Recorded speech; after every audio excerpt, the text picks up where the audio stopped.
జై భీమ్, జై తెలంగాణ.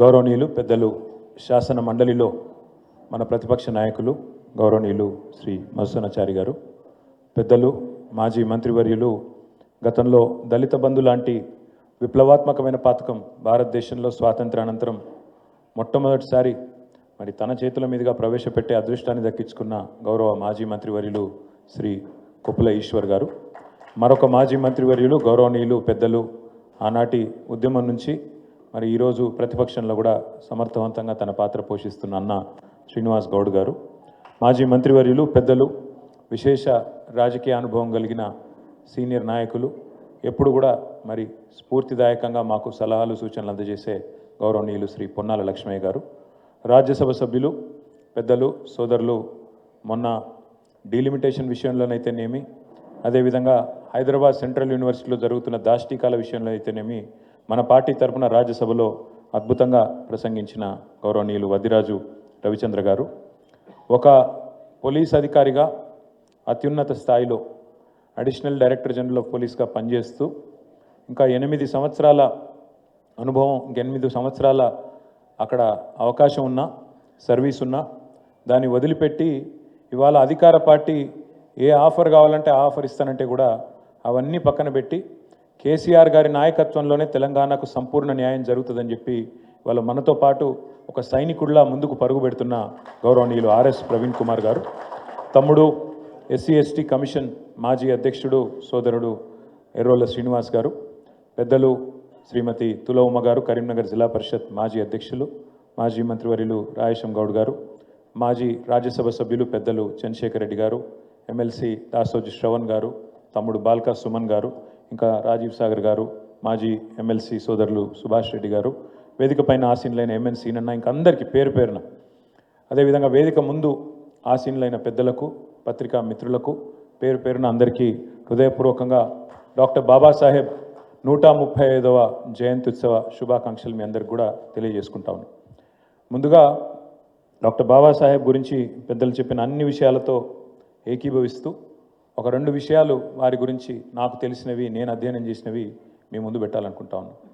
మొన్న చెన్నైలో తమిళనాడు ముఖ్యమంత్రి ఎంకే స్టాలిన్ గారు ఈ దక్షిణాది రాష్ట్రాలకు, ముఖ్యంగా ఈ దేశంలో చాలా ప్రోగ్రెసివ్గా ముందుకు పోతున్న రాష్ట్రాలకు కేంద్ర ప్రభుత్వ వైఖరి వల్ల ఇప్పుడు ఏదైతే డీలిమిటేషన్ అని చెప్పి మన గొంతు కోసే ప్రయత్నం చేస్తున్నారో, గొంతు నొక్కే ప్రయత్నం చేస్తున్నారో దానికి సంబంధించి ఒక సమావేశం పెడుతున్నాం, మీరు మీ పార్టీ తరఫున మరి ప్రతినిధులను పంపండి అని మన పార్టీ అధ్యక్షులు పెద్దలు కేసీఆర్ గారికి వారికి ఉత్తరం రాయడం జరిగింది. సరే, కేసీఆర్ గారు నాతో పాటు వర్కింగ్ ప్రెసిడెంట్గా నాతో పాటు మన రాజ్యసభ సభ్యులందరినీ కూడా ఆ సమావేశానికి హాజరుగమ్మని చెప్పి మమ్మల్ని పంపించడం జరిగింది. ఆ క్రమంలో ఈ డీలిమిటేషన్ గురించి కొంత అధ్యయనం చేస్తూ ఉంటున్నాను. ఏం మాట్లాడాలా, ఏం చెప్పాలా, ఏం చెప్తే బాగుంటుంది అని చదువుతున్నప్పుడు నేను అనుకోకుండా ఆనాడు రాజ్యాంగం రాసే క్రమంలో, రాజ్యాంగాన్ని రూపొందించే క్రమంలో భారతరత్న డాక్టర్ బాబాసాహెబ్ అంబేద్కర్ గారి నేతృత్వంలోని కమిటీ ఏదైతే ఉండేనో, చాలామంది మేధావులతో కూడిన కమిటీ, దానికి చైర్మన్గా డాక్టర్ బాబాసాహెబ్ ఉండే. సో ఆ కమిటీ ప్రతి అంశాన్ని సునిశ్చితంగా లోతుగా పరిశీలిస్తూ ఏం చేయాలి, ఏమేం పొందుపరచాలి, మరి ఎన్నో కోట్లాది మంది ఆశలతో ముడిపడ్డ ఈ దేశం, దేశ భవిష్యత్తు, మరి ఇన్ని రకాల వైవిధ్యాలు ఉన్న దేశం, ఇన్ని భాషలు, ఇన్ని మతాలు, ఇన్ని కులాలు, ఇన్ని ఉపకులాలు, ఇన్ని సంస్కృతులు, ఇన్ని ఉన్న దేశం కాబట్టి దీన్ని ఐక్యంగా ఎట్లుంచాలి, ముందుకు ఎట్లా తీసుకుపోవాలి అని ఆలోచించే క్రమంలో ఆ కాన్స్టిట్యూయెంట్ అసెంబ్లీ డిబేట్స్ అని జరిగినాయి ఆనాడు. అంటే ఆ రోజు ప్రతిదాన్ని చాలా ప్రజాస్వామికంగా, ప్రజాస్వామ్య స్ఫూర్తితోని ఏ అంశమైనా లోతుగా చర్చించి ఫైనల్గా రాజ్యాంగంలో పొందుపరిచినారు. ఆ రాజ్యాంగంలో పొందుపరిచే క్రమంలో ఒక చర్చ జరుగుతుంది. కొత్త రాష్ట్రం భారతదేశంలో ఏర్పాటు కావాలి అంటే ఎట్లా జరగాలి, రాజ్యాంగం దానిలో ఏ రకంగా రాజ్యాంగం మనం దీన్ని అర్థం చేసుకోవాలని చెప్పి చర్చ జరుగుతుంది.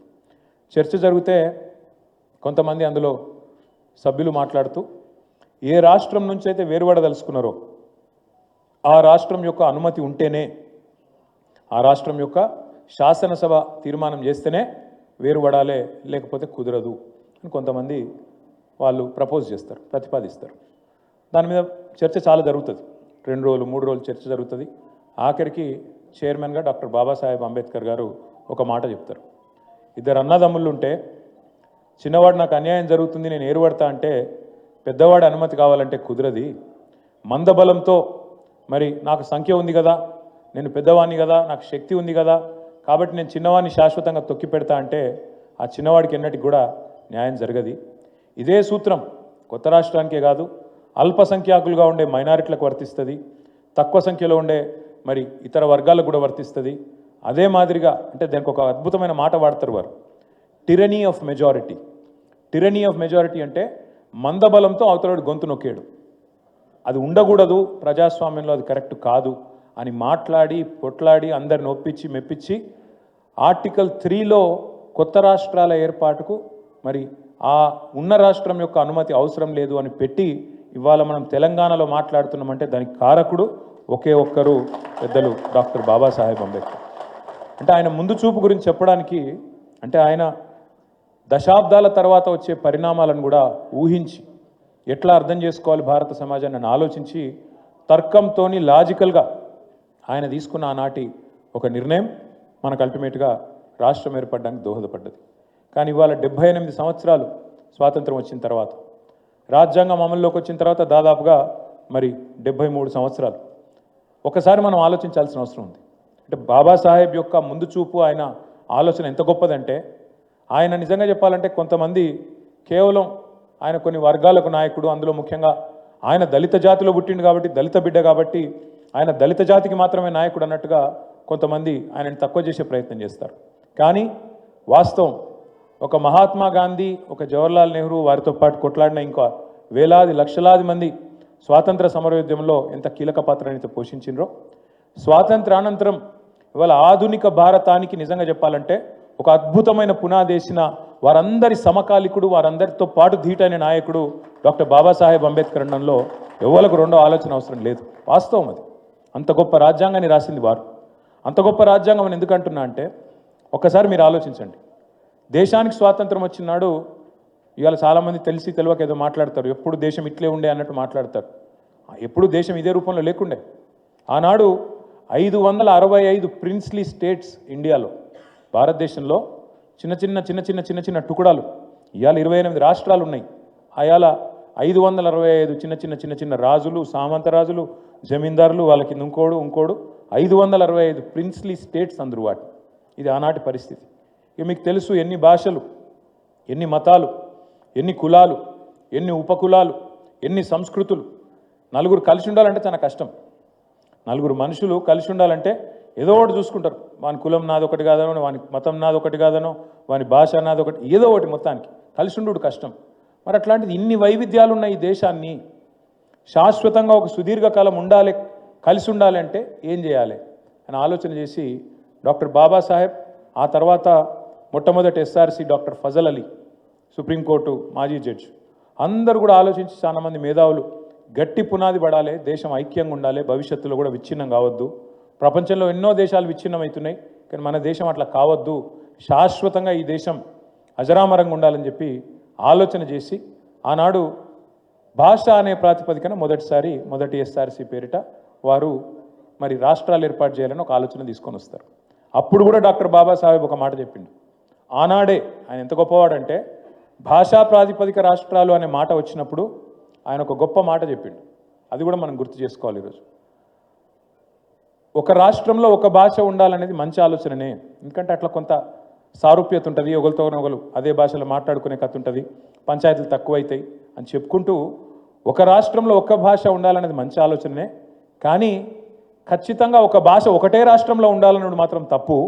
అవసరమైతే ఒక భాషకు 4 రాష్ట్రాలు ఉన్న తప్పులేదు, 5 రాష్ట్రాలు ఉన్న తప్పులేదని చెప్పి ఆనాడే మన తెలంగాణ ఏర్పాటుకు కూడా ఆనాడే అంత దూరం ఆలోచించి, అంటే తెలంగాణ అనే కాదు ఎవరైనా సరే అవసరమైతే అడ్మినిస్ట్రేటివ్ కన్వీనియన్స్ కోసం, పరిపాలన సౌలభ్యం కోసం చిన్నగా ఉంటే తప్పేం లేదని ఆలోచన చేసిన నాయకుడు డాక్టర్ బాబాసాహెబ్. బాబాసాహెబ్ అంబేద్కర్ గారి గొప్ప నాయకత్వంలో, వారి ఆలోచనలో ఆనాడు న్యాయశాఖ మంత్రిగా వారు తీసుకున్న కొన్ని నిర్ణయాల వల్ల అల్టిమేట్గా భారత రాజ్యాంగం ఒక పటిష్టమైన పునాది మన దేశానికి వేసింది. ఇవాళ కూడా అదే రాజ్యాంగం, పాలకులు మారొచ్చు, పాలకులు అప్పుడప్పుడు తప్పులు చేయొచ్చు, పాలకులకు అప్పుడప్పుడు కొన్ని వేరే వేరే ఆలోచనలు రావచ్చు. కానీ అల్టిమేట్గా ఆ రాజ్యాంగం దాన్ని కాపాడాల్సిన వ్యవస్థలు పటిష్టంగా ఏర్పాటు చేసి, అంటే ఇవాళ మీరు చూసినారు నిన్న సుప్రీంకోర్టు నిన్న ఒక తీర్పు ఇచ్చింది. తమిళనాడు గవర్నర్ గారు ఒక 12 బిల్లులు అక్కడి రాష్ట్ర మంత్రివర్గం ఆమోదించి 12 బిల్లులు పంపింది. ఏది గవర్నర్. గవర్నర్ ఏం చేసిండు, నా ఇష్టం నేను దీన్ని సంతకం పెట్టా అని చెప్పి 7 నెలల్లో 10 నెలల్లో ఆయన కింద పెట్టుకున్నాడు, కూర్చున్నాడు. సంతకం పెట్టలే, నేను పెట్టా అన్నాడు. అల్టిమేట్గా ఏమైంది, తమిళనాడు ప్రభుత్వం విధి లేక సుప్రీంకోర్టుకు పోయింది. మనకు కూడా గతంలో అయింది, మీకు యాదకు ఉండాలి. మనం పంపిన బిల్లులు కూడా ఇట్లే పైకి వెళ్ళి ఫోన్ రాకపోతే మోడీయో అమిత్ షానో ఫోన్ చేయకపోతే నేను చెయ్యా, ఎందుకంటే మీరు వాళ్ళు మాతో ఒకటిగా లేరు కాబట్టి మేము చెయ్యమని చెప్పి గతంలో కాంగ్రెస్ ఉన్నప్పుడు అదే పని చేసింది. ఇప్పుడు బీజేపీ ఉన్నప్పుడు గవర్నర్ల వ్యవస్థను అట్లే దుర్వినియోగం చేస్తూ ఉన్నారు. చేస్తే తమిళనాడు ప్రభుత్వం నిన్న కోర్టుకు పోయింది, సుప్రీంకోర్టు తీర్పునిస్తూ స్పష్టంగా చెప్పింది, భారత రాజ్యాంగం ప్రకారం గవర్నర్ పాత్ర చాలా చిన్నది. అల్టిమేట్గా ప్రజాస్వామ్య దేశంలో ప్రజలు ఎన్నుకున్న ప్రభుత్వాన్ని ఫైనల్ వర్డ్ కావాలి. వాళ్ళు ఏదైనా బిల్లు పంపితే నువ్వు ఫలానా రోజుల్లో గిన్ని రోజుల్లో నువ్వు సంతకం పెట్టాలి, అంతే తప్ప నీకు అంతకంటే పెద్ద పాత్ర లేదు అని చెప్పి నిన్నటికి నిన్న సుప్రీంకోర్టు ఒక సంచలనమైన తీర్పునిచ్చింది. ఇది ఎందుకు చెప్తా ఉన్నా ఈ మాట అంటే, ఇవాళ ఏ పరిస్థితుల్లో 78 ఏళ్ల తర్వాత ఏ సందర్భంలో వ్యవస్థల మధ్యన పోటీ లాంటిది వచ్చినా మళ్ళీ అల్టిమేట్గా అందరు రాజ్యాంగం దిక్కే చూస్తారు. రాజ్యాంగంలో పొందుపరిచింది ఏంది, రాజ్యాంగంలో బాబాసాహెబ్ ఏం రాసిండు, దానిలో ఏమున్నది, దాని ప్రకారం ఫైనల్గా దాని ప్రకారమే పోవాలి అనే పద్ధతుల్లో 78 సంవత్సరాల తర్వాత కూడా స్వాతంత్రానంతరం రాజ్యాంగమే మనల్ని కాపాడుతున్నది.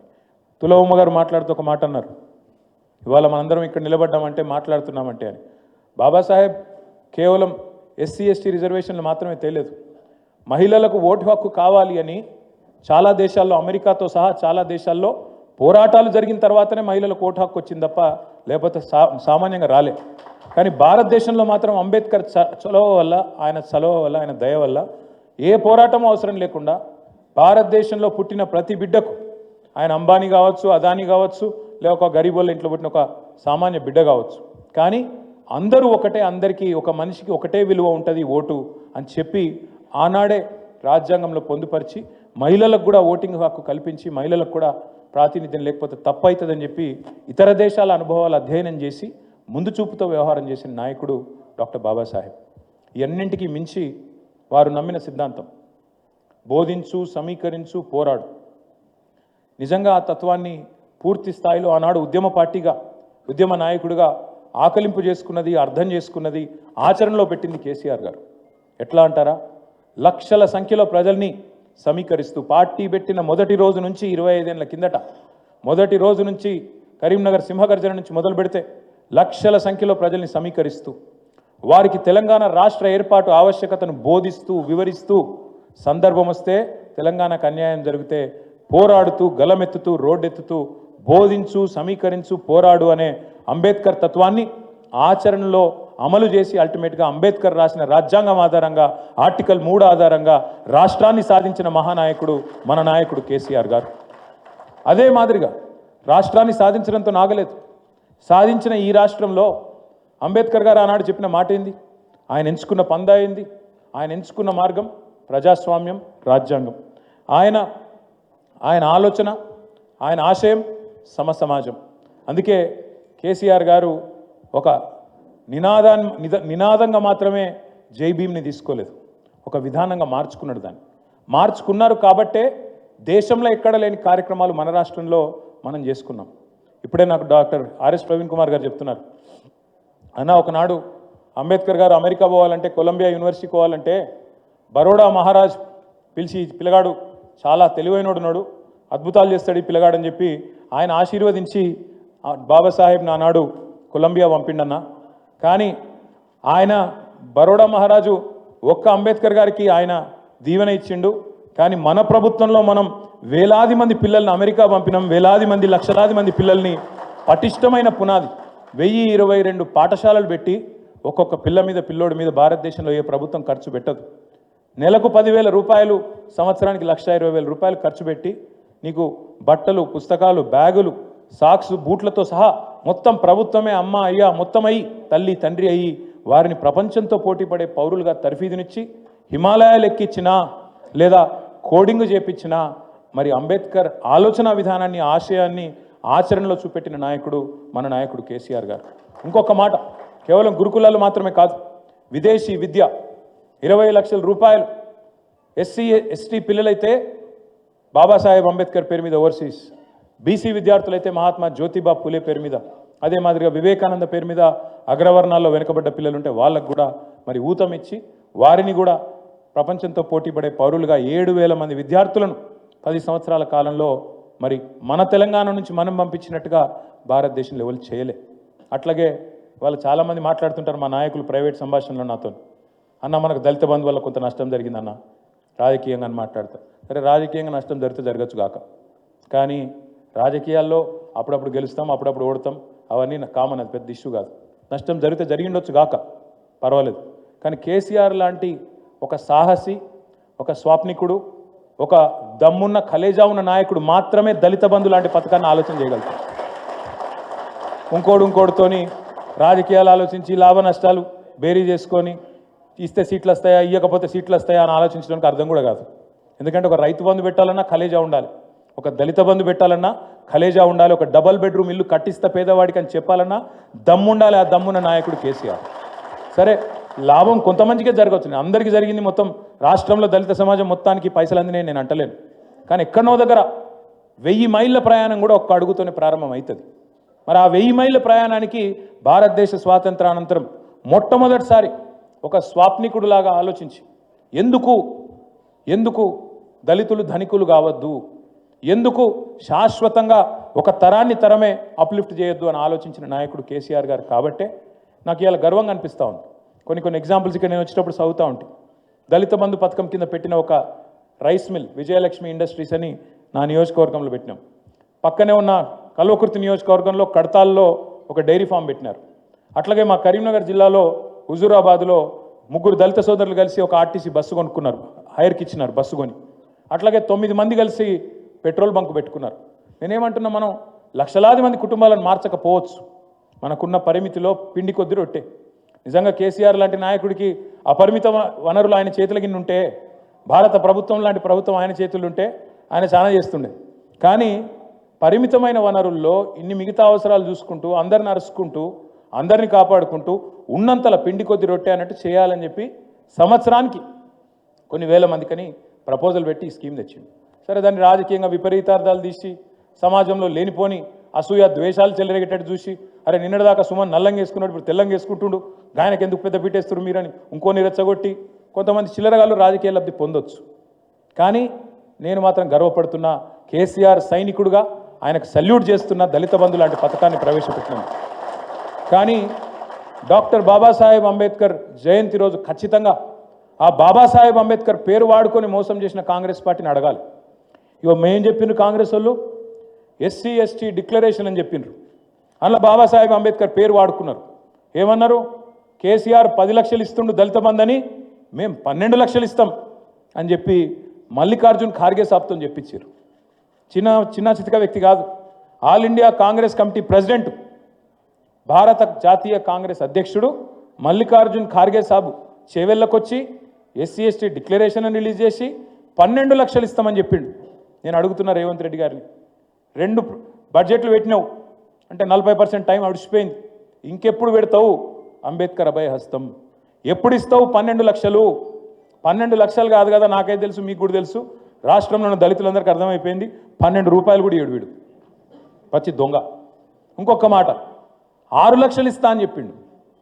5 లక్షలు కాదు డబుల్ బెడ్రూము, 6 లక్షలు ఇస్తా నేను, మిగతా వాళ్ళకి 5 లక్షలు ఇస్తా, ఎస్సీ ఎస్టీలకు 6 లక్షలు ఇస్తా అని చెప్పిండు. మరి నేను అడుగుతున్నా ఇవాళ డాక్టర్ బాబాసాహెబ్ జయంతి సందర్భంగా, ఏమైంది నీ 6 లక్షల మాట? ఎక్కడ పోయింది? ఖార్గే గారు ఎక్కడున్నారు? రాహుల్ గాంధీ ఎక్కడున్నాడు? మీరు చెప్పిన కథలేమాయే ఎస్సీ ఎస్టీ డిక్లరేషన్ ఇంకా చాలా చెప్పిర్రు. నేను 2 అడుగుతున్నా. ఏమన్నారు ఆ రోజు? అసైన్డ్ భూముల పునరుద్ధరణ, సమాన హక్కులు, పట్టాలు ఇస్తామన్నారు అసైన్డ్ భూములకు. మరి ఇలా భూభారతో భూహారతో మొదలుపెట్టిరు. ఇస్తావా? అసైన్డ్ భూములకు నువ్వు చెప్పినట్టు పట్టాలు ఇస్తావా లేదా చెప్పాలి రేవంత్ రెడ్డి అని నేను డిమాండ్ చేస్తూ ఉన్నా. అట్లాగే మీరు చెప్పినారు ప్రత్యేక రిజర్వేషన్లు కల్పిస్తామని చెప్పారు. అట్లాగే కాంట్రాక్టులలో కూడా బ్రహ్మాండంగా మరి జనాభా దామాషా ప్రకారం దళితులకు గిరిజనులకు 18%, అదేవిధంగా 10%, 28% ప్రభుత్వ కాంట్రాక్టులలో కూడా మీకు వాటా కల్పిస్తామని చెప్పిండ్రు. బీసీలకు 42% అన్నారు, ఎస్సీ ఎస్టీలకు 28% వాటా కల్పిస్తామని చెప్పిండ్రు. నేను అడుగుతున్నా ముఖ్యమంత్రి గారిని, కాంగ్రెస్ ప్రభుత్వాన్ని, మీ చేతుల లేనియేమో ఢిల్లీ దాకా పోయి ఏందో చెప్పినట్టు యాక్టింగ్ చేస్తారు. మరి ఇవన్నీ నీ చేతుల్లోనే ఉన్నాయి కదా. 18% ఇచ్చేది, 10% ఇచ్చేది, 42% ఇచ్చేది బీసీలకు, ఇవన్నీ నీ చేతిలో పెట్టుకొని అవి ఎందుకు చేయవు? మరి చెప్తివి కదా, నువ్వే చెప్తివి, మేము అడుగుతలేం. ఇంకొక పెద్ద మాట చెప్పిండు, అంబేద్కర్ గారు నమ్మింది, బలంగా విశ్వసించింది, అల్టిమేట్గా ఈ దేశం మంచిగా ఉండాలి అంటే అందరూ బాగుండాలి, అన్ని కులాలు అన్ని మతాలు బాగుండాలి, సమసమాజం రావాలి, కులము మతం అనే పిచ్చిలేని సమాజం రావాలని కోరుకున్నాడు ఆయన. అందుకే ఆయన నమ్మింది బలంగా విద్యను. ఆయన కానీ జ్యోతిబా ఫూలే కానీ సావిత్రిబాయి ఫూలే కానీ బలంగా నమ్మింది విద్యను. విద్యనే వికాసానికి దారితీస్తుంది, అల్టిమేట్గా వికాసంతోనే సమసమాజం ఏర్పడుతుంది అనేది వాళ్ళ సూత్రీకరణ. మరి మీరు చెప్పినారు విద్యా జ్యోతుల పథకం అని చెప్పింది వీళ్ళు కాంగ్రెస్ వాళ్ళు. ఎస్సీ ఎస్టీ డిక్లరేషన్లో 10వ తరగతి పాస్ అయితే 10,000, ఇంటర్మీడియట్ పాస్ అయితే 15,000, గ్రాడ్యుయేషన్ పూర్తి చేస్తే 25,000, పీజీ చేస్తే 1,00,000, ఎంఫిల్ పిహెచ్డి చేస్తే 5 లక్షలు. ఒక్కలకని ఇచ్చిరా? 2 ఏళ్ళ. ఇవాళ డాక్టర్ బాబాసాహెబ్ జయంతి తరపున నేను అడుగుతా ఉన్నా, జయంతి రోజు అడుగుతా ఉన్నా, ఎస్సీ ఎస్టీ డిక్లరేషన్ ఒక్కటి అమలైందా? ఇలా కనీసం 0.1% అమలు చేస్తేవా?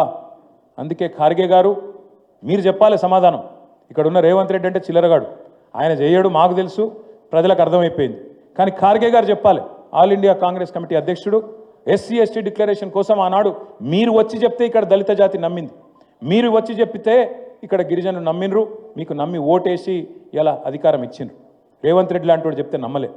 అందుకే మిమ్మల్ని పిలిపించుకున్నాడు.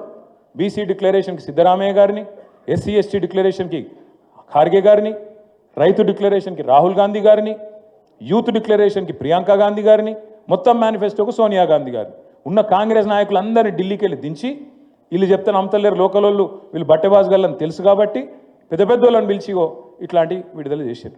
ఇవాళ మనం ఆలోచించాల్సింది, మనం అర్థం చేసుకోవాల్సింది, ఇన్ని రకాల మోసం చేసి గద్దెనెక్కితే బాబాసాహెబ్ అన్నీ పెట్టిండు అంబేద్కర్ గారు, ఒక్కటి మర్చిపోయిండు. ఇది నేను తప్పుగా అర్థం చేసుకోవద్దు. ఇట్లాంటి లంగలు దొంగలు ఓటేసి రాజ్యంలోకి వచ్చినాక, అధికారంలోకి వచ్చిన తర్వాత వీళ్ళని ఎట్లా దించాలనేది మాత్రం మర్చిపోయింది సార్. ఎందుకంటే గింత దొంగలు ఉంటారని తెలియదు ఆయన. మమ్మల్ని అడుగుతున్నారు, నేను ఉత్తగా చెప్తలేను, నేనేదో బాధతో అని చెప్తలేను. నేను మొన్నటికి వస్తున్న భవన్కు గిడ సిటీ సెంటర్ కాడ 2 నెలల కిందట ఒక ఆటో ఆయన వచ్చిన పక్కకు ఆగిండు. నేను ఉత్తగా కూడా చెప్తున్నాను, అమ్మతోటి జరిగింది చెప్తున్నా. పక్కకు వచ్చి ఆగిండు, అద్దం దించు అన్నాడు. దించే వరకు సాబ్ కేసే అన్నాడు. అంటే నేను వచ్చాము ఆప్కా నామ్ అంటే మహమూద్ అన్నాడు. సరే మహమూద్ భాయ్ క్యా చల్ రా అంటే క్యా సాబ్ సబ్ బర్బాదే అన్నాడు. బర్బాద్ అంటే ఏమైంది భయ్ అంటే, అరే ఇస్సే పहले 2000 मिलता था दिन में, आज 1000 भी नहीं मिला, मैं क्या करूँ, क्या करेंगे फिर महमूद भाई అంటే क्या कुछ नहीं कर सकते क्या साहब అన్నాడు. क्या करूँ, एक ఓట్ का सजा 5 सालेనా महमूद भाई, ఒకసారి ఓటేస్తే 5 ఏళ్ళు శిక్ష కదా, ఏం చేయాలి అన్నాడు. कोई तरकीब नहीं है क्या साहब అంటుండు. అంటే ఏమైనా ఉపాయం లేదా సార్ అంటుండు. ఇక మరి రాజ్యాంగంలో ఒక్క ఉపాయం మర్చిపోయిండు. డాక్టర్ బాబాసాహెబ్ కూడా ఆ ఊహించుంటాడు, గిసొంటి లంగలు ముఖ్యమంత్రులు అవుతారు, గిసొంటోళ్ళు ప్రధానమంత్రులు అవుతారని. పాపం ఆయన మంచోడు కాబట్టి ఆలోచన రాలేదు, ఆలోచించిండు కానీ రీకాల్ వ్యవస్థ పెట్టలే. నిజంగా ఇవ్వాలి నేను చెప్తున్నా, తెలంగాణలో ఇప్పుడు ఎలక్షన్ల కింద పెడితే తుఫాను వాతావరణంలో బీఆర్ఎస్ పార్టీ అధికారంలోకి వస్తుంది పక్క. ఇది నా మాట కాదు. మీరు ఇవాళ ఇక్కడికి వెళ్ళి బయట పోయి రోడ్డు మీద ఉత్తగా 10 నిమిషాలు టైంపాస్ నిలబడు, రాంగ పొంగ పోయిటలో పట్టుకోండి, ఎవరైనా సరే కులం మతం ఏదన్నా కానీ, ఆటో ఆయనకి వెళ్ళి మొదలు పెడితే అంతరిక్షంలోకి పంపి రాకెట్లు తయారు చేసి ఆయన దాకా అడుగురి, ఏం సంగతి అన్న, ఎవరో కొట్టెత్తావు మరి ఏం సంగతి అంటే వీని జల్దీ పంపిర్రు ఏదైనా చేసి అంటూ. నేనేమంటున్నా అంటే దయచేసి మిమ్మల్ని ఆలోచించమని కోరేది కూడా, నేను సుప్రీంకోర్టు తీర్పు బాగుంది, గవర్నర్లకు కట్టడి చేసింది, మరి మన స్పీకర్లకు కట్టడి చేయొద్దా? 10 మంది మన టికెట్ మీద గెలిచిన వాళ్ళు ఇవాళ రేవంత్ రెడ్డి సంకల కూర్చుంటే స్పీకర్ గారికి మనం షికాయత్ చేసి 14-15 నెలలు అయితే కూడా మరి ఆర్టికల్ 10ని ఇంత దారుణంగా అవమానిస్తుంటే, యాంటీ డిఫెక్షన్ ఆర్టికల్లో షెడ్యూల్ 10ను మనం ఇంత దారుణంగా అవమానిస్తే మరి వారి మీద కూడా నియంత్రణ ఉండొద్దా? ఇట్లా డెఫినెట్గా వాళ్ళ బాబాసాహెబ్ స్ఫూర్తితో వారి ఆలోచన ధారలో. ఇంకొక మాట కూడా చివరిగా చెప్పి నేను ముగించాలి. నేను అమెరికాలో కొంతకాలం చదువుకున్నాను, కొంతకాలం పనిచేసినాను. ఈ రిజర్వేషన్ల అంశం వచ్చే వరకు భారతదేశంలో కొంతమంది కింద మీద అవుతుంటారు. ఎందుకు ఉండాలి రిజర్వేషన్లు, అర్జెంటుగా తీసేయాలి, మెరిట్ ఉండాలి, అవన్నీ మాట్లాడుతుంటారు. కరెక్టే, నువ్వు చెప్పేది కొంతవరకు సమంజసమే కావచ్చు. పెట్టింది 10 ఏళ్ళకి పెట్టిరు కదా, 20 ఏళ్ళకి పెట్టిరు కదా అని కూడా మాట్లాడతారు. కానీ అయిపోయిందా మరి? కావాల్సిన మార్పు, భారతదేశంలో రావాల్సిన మార్పు, మనం అనుకున్న పరిస్థితి నిజంగానే సమాజం వచ్చిందా? వచ్చింటే మీరు చెప్పేది కరెక్ట్, 10 ఏళ్ళకో 20 ఏళ్ళకో తీసేయాలనేది. కానీ వచ్చిందా? ఇవాళ కూడా ఈ రోజుకి కూడా నిజంగా భారతదేశంలో మనిషిని మనిషిగా గౌరవించే పరిస్థితి వచ్చిందా? ఇంకెక్కువైంది. ఇతర మతం పేరిట పంచాయతీలు, పనికిమాలిన వ్యవహారాలు ఇంకెక్కువైనాయి. కులాంతర వివాహాలను ప్రభుత్వాలు ప్రోత్సహిస్తుంటాయి, ప్రోత్సాహకాలు ఇస్తుంటాయి. ఇంకా కూడా ఎన్ని ప్రోత్సాహకాలు ఇచ్చినా ఇంకా కూడా జరుగుతలేవు. ఇదంతా ఎందుకు చెప్తున్నా అంటే, రిజర్వేషన్లు అనగానే ఆ చట్రంలోనే బాబాసాహెబ్ను బిగించి ఆయనను చిన్నగా చేసి చూపెట్టే కార్యక్రమం కేవలం కొన్ని జాతులకు మాత్రమే న్యాయం చేసిండు, దేశానికి కాదు అనే ఒక బదనాం చేసే కార్యక్రమం ఏదైతే చేస్తున్నారో కొంతమంది. నేను చూసిన మొన్న అమిత్ షా అంటున్నాడు పార్లమెంట్లో, అంబేద్కర్ అంబేద్కర్ అంబేద్కర్ అంబేద్కర్ బోల్నా ఫ్యాషన్ హోగా. బరాబర్ ఫ్యాషనే, తప్పేమున్నది? అంబేద్కర్ మంచి చేసిండు కాబట్టి బరాబర్ ఆయన గురించి మాట్లాడుకోవాలి. మీలాగా చెడు చేయలే, మీలాగా దేశానికి గబ్బు పట్టియలే, మతం పిచ్చి లేపి పిచ్చోళ్ళని చేసి దేశంలో వేరే ముచ్చట లేకుండా చేసి మతం మాత్రమే ఉన్నది ఇంకేం లేదు దేశంలో అన్నట్టు గబ్బు లేపలే దేశాన్ని. మంచి కోసం ఆలోచించిండు, ఆయన కోసం ఆయన ఆలోచించుకోలే. ఆయన కావాలంటే ప్రపంచంలో ఎక్కడైనా సెటిల్ కావచ్చు. ఆయన కావాలంటే ఆయనకున్న తెలివికి చాలామంది ఇప్పుడు మనోళ్ళు, మన ఇళ్ళల్లో పిల్లలు కూడా ఎక్కడనో సెటిల్ అయినరు, మళ్ళీ రారు కూడా తిరిగి మళ్ళీ ఆలోచనలు కూడా లేరు. వస్తావురా భయ నన్ను అడిగితే మా దోస్తులను వాళ్ళని వీళ్ళని ఏముందని ఆడుకొస్తే మళ్ళీ చుట్టాలు గిట్టాలు అంతా సతాయిస్తారు, ఈడనే మంచిగా సుకూన్ ఉన్నది. అట్లా ఆయన కూడా చూసుకోవచ్చు కావాలంటే. ఒకటి కాదు సరే మళ్ళీ ఆడవి కూడా కులం మతం నడుస్తూనే ఉన్నాయి ఇంకా అమెరికాలో కూడా, అది వేరే కథ అనుకో. కానీ ఎందుకు చెప్తున్నా అంటే నేను అర్థం చేసుకుంటానికి ప్రయత్నం చేసిన అమెరికాలో ఉన్నప్పుడు.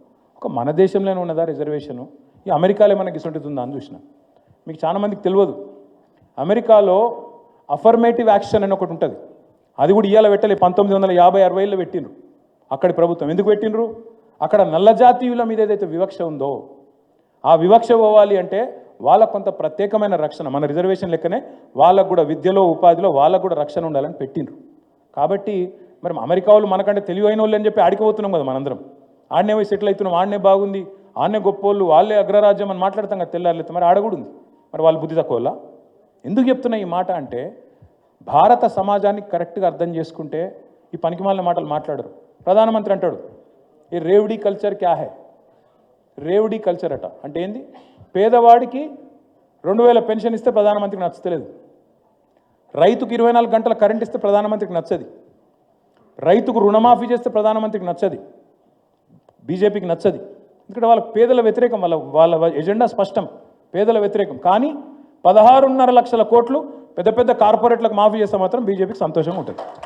ఏది పెద్ద పెద్దోళ్ళు 1000 కోట్లు ఎగేసి ఇతర దేశాలకు పారిపోతే మాత్రం వాళ్ళని అనేది లేదు, వాళ్ళని అనుడు శాత కాదు. నేను ఇక్కడికి వస్తుంటే ఇప్పుడే చూసిన సోషల్ మీడియాలో, వాస్తవమో కాదు నాకు తెలియదు. నిన్ననట ఇక్కడ ట్రాఫిక్ పోలీస్ ఆయన ఒక ఆయన బాలనగర్లో, ఇప్పుడు ఇక్కడికి వస్తుంటే చూసిన నేను, ఒక పిల్లగాడు వాడేదో గీత దాటిండు, సరే తప్పు, అది కూడా తప్పే, ఏది ఆ సిగ్నల్ కాడ గీత దాటిండు, వాడు ఎంబడవాడు ఉరుకుడట, వాడేదో టెర్రరిస్టో ఉగ్రవాదం, వాడిని సపరేట్గా ఫోటో కొట్టి ఇంటికి చాలని పంపరాదా? వాడు ఎంబడవాడు ఉరికితే వాడాగమాగం ఉరికి ఆయనతో పోయి ఆర్టీసీ బస్ కింద పడ్డాడు, చచ్చిపోయాడు. ఆ కుటుంబం ధర్నా చేస్తుంటే రోడ్డు మీదకి వచ్చి వాళ్ళని కొట్టిరు నిన్న పోలీసులు. నేను అడుగుతున్నా, ఏం పని మీ పోలీసు వాళ్ళది అసలు? చేయాల్సిన పని ఏంది మీరు? ఈ టెక్నాలజీ యుగంలో ఫోటో కొట్టి మన ఇంటికి చలాన్ని పంపరాదా? ఎందుకు సావగొట్టుడు, ఎందుకు అప్పులుగా ప్రాణం తీసారు? ఏం పని చేయాలి, మీరు ఏం చేస్తున్నారు? ఇది ఇవాళ ప్రభుత్వాలు. వాడేమో 16 లక్షల కోట్లనే కొట్టిపోయినని వాడు ఇడిచిపెట్టిండు, వాడు కేవలం చిన్న చిన్న వాళ్ళ మీద వాడు పడతాడు. ఇక్కడున్న వీడేమో అసలు పని ఇడిచిపెట్టి, రేపులు అవుతున్నాయిరా, ఎంఎంటీఎస్లో ఆడపిల్లలకు రక్షణ లేదురా అంటే ఇది ఇడిచిపెట్టిండు, ఈ చాలాన్లు పట్టుకుని ఎంబడబడ్డారు పోలీసు వాళ్ళు. అవసరమా ఇది? ఇది ఎందుకు చెప్తున్నా ఇదంతా అంటే, నిజంగా ప్రభుత్వాలు తమ పని తాము మర్చిపోయి, తమ ప్రాధాన్యాలు తాము మర్చిపోయిన ఈ నేపథ్యంలో అందరికంటే ఎక్కువ ఇప్పుడు గుర్తు చేసుకోవాల్సింది ఎవరైనా ఉంది అంటే డాక్టర్ బాబాసాహెబ్ను, ఆయన రాసిన రాజ్యాంగాన్ని మళ్ళొకసారి ఖచ్చితంగా గుర్తు చేసుకోవాలి. ఖచ్చితంగా తిరిగి మరి వాటి ఆశయాల కోసం, వారి ఆశయాల కోసం మనందరం పునరంకితం కావాలి. పెద్దలు కేసీఆర్ గారి నాయకత్వంలో తప్పకుండా అంటారు చూడు, భగవాన్కి ఘర్ మే దేర్ హై అందేర్ నహీ అని, అట్లా తప్పకుండా మళ్ళీ తెలంగాణకు మంచి రోజులు వస్తాయి. కేసీఆర్ గారు తిరిగి ముఖ్యమంత్రి అవుతారు. మనం అనుకున్న ప్రతి కార్యక్రమాన్ని కూడా విజయవంతంగా చేసుకుందామని చెప్పి మీ అందరూ కూడా మళ్ళొకసారి శిరస్సు వంచి నమస్కారం చేసుకుంటూ, జై భీమ్, జై తెలంగాణ.